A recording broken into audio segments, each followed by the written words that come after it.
संत बाळूमामाच्या पालखीतील चांदीच्या पादुका चोरणारे चोरट्यास करकंब पोलिसांनी बेड्या ठोकल्या आहेत। याबाबत अधिक माहिती अशी की दिनांक 11 फेब्रुवारी 2025 रोजी संत बाळूमामा यांच्या पालखीचा मुक्काम सोलापूर जिल्ह्यातील होळे गावातील विराट भुसनर यांच्या शेतामध्ये होता। रात्री सर्व सेवेकरी झोपल्यानंतर 12 ते 12:15 वाजण्याच्या सुमारास पालखीसमोर ठेवण्यात आलेल्या संत बाळूमामा यांच्या चांदीच्या पादुका अंदाजे 1.5 किलो वजनाच्या किमतीच्या 80,000 रुपये अज्ञात चोरट्याने चोरून नेल्याची फिर्याद करकंब जिल्हा सोलापूर पोलीस ठाण्यात करण्यात आली होती।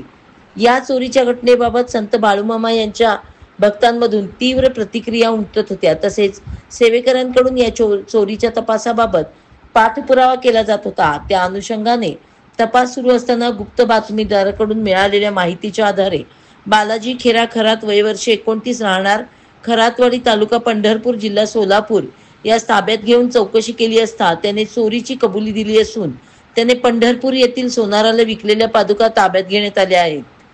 पोलिसांनी केलेल्या कामगिरीबद्दल जनतेतून समाधान व्यक्त करण्यात येत आहे। सदर गुन्ह्याचा तपास अतुल कुलकर्णी, पोलीस अधीक्षक सोलापूर ग्रामीण, प्रीतम यावलकर, अप्पर पोलीस अधीक्षक सोलापूर ग्रामीण, पंढरपूर उपविभागीय पोलीस अधिकारी डॉक्टर अर्जुन भोसले यांच्या मार्गदर्शनाखाली करकंब पोलीस ठाण्याचे सहाय्यक पोलीस निरीक्षक सागर कुंजिरे, निलेश गायकवाड तसेच बापूराव मोरे, दत्तात्रय राजकर, अभिजित कांबळे यांनी तपास केला आहे। कवठे महांकाळ वार्ता न्यूज साठी मुख्य संपादक